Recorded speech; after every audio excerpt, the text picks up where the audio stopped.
മതദൈവവിശ്വാസങ്ങൾ ഒരാൾക്ക് പാർട്ടി പ്രവർത്തകനാകുന്നതിന് തടസ്സമാകാൻ പാടില്ല എന്ന് EMS വളരെ വ്യക്തമായ ഭാഷയിൽ പറഞ്ഞിട്ടുണ്ട്. പറഞ്ഞ കാര്യങ്ങൾ നടപ്പാക്കുന്നതിൽ എന്തുകൊണ്ട് പൂർണ്ണമായി വിജയിക്കാൻ കഴിയുന്നില്ല എന്നുള്ള കാര്യം പാർട്ടി ഗൗരവമായിട്ട് പരിശോധിക്കേണ്ടതുണ്ട്.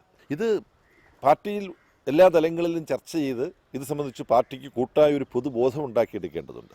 ഇപ്പോൾ ഇതിനെക്കുറിച്ച് തന്നെ പാർട്ടി സഖാക്കൾക്കിടയിൽ, പാർട്ടി നേതാക്കന്മാർക്കിടയിൽ കാഴ്ചപ്പാടിൽ, ഊന്നലിൽ ചില വ്യത്യാസങ്ങളുണ്ട്. പാർട്ടിക്കുള്ളിൽ ഇത് ഗൗരവമായിട്ട് ചർച്ച ചെയ്യാൻ പോവുകയാണ്. ഇന്ന് സഭാവിശ്വാസിക്ക് പാർട്ടി അംഗമാകാൻ കഴിയുന്നതിന് തടസ്സമുണ്ടോ? ഹിന്ദുമതത്തിലും ഇസ്ലാമിലും ക്രിസ്തുമതത്തിലും ഒക്കെ വിശ്വസിക്കുന്ന ആ മതങ്ങളുടെ ആചാരങ്ങൾ പിന്തുടരുന്ന ഒരുപാട് ആളുകൾ ഇപ്പം തന്നെ കമ്മ്യൂണിസ്റ്റ് പാർട്ടി അംഗങ്ങളായിട്ടുണ്ട്, CPIM-ൻ്റെ അംഗങ്ങളായിട്ടുണ്ട്.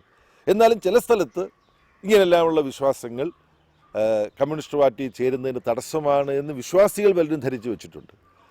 വിശ്വാസികളെ കമ്മ്യൂണിസ്റ്റ് പാർട്ടിയിൽ അംഗങ്ങളായി ഉൾപ്പെടുത്തുന്നത് ശരിയല്ല എന്ന് കമ്മ്യൂണിസ്റ്റുകാരായ ചില സഖാക്കളും തെറ്റിദ്ധരിച്ച് പോകുന്നുണ്ട്. ഇത് രണ്ടും തിരുത്തേണ്ടതുണ്ട് എന്നാണ് കാണുന്നത്.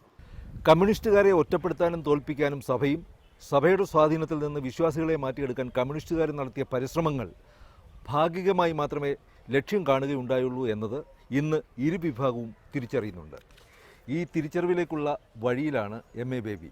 മാരാമണിൽ നിന്നും എബ്രഹാം മാത്യു, റിപ്പോർട്ടർ.